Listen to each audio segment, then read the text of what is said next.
హైదరాబాద్ తెలంగాణ భవన్లో Medak parliament segment పై review చేశారు BRS ముఖ్య నేతలు. BRS working president KTR, senior నేతలు హరీష్, పోచారం అటెండ్ అయ్యారు.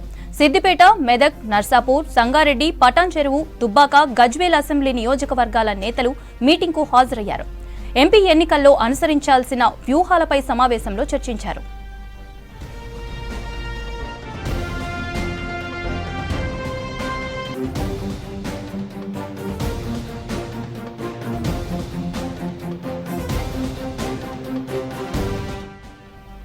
మొన్నటి అసెంబ్లీ ఎన్నికల్లో మెదక్ లోక్సభ పరిధిలోని 7 అసెంబ్లీ నియోజకవర్గాల్లో 6 అసెంబ్లీ స్థానాల్లో విజయం సాధించింది బీఆర్ఎస్.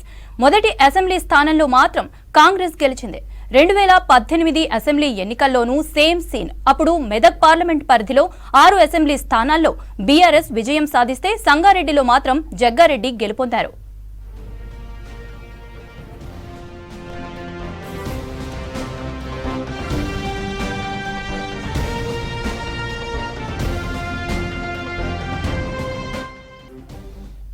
మెదక్ సిట్టింగ్ ఎంపీగా ఉన్న కొత్త ప్రభాకర్ రెడ్డి దుబ్బాక ఎమ్మెల్యేగా గెలిచారు. దీంతో మెదక్ ఎంపీ రేసులో నిలిచేందుకు ఆశావాహుల ప్రయత్నాలు చేస్తున్నారు.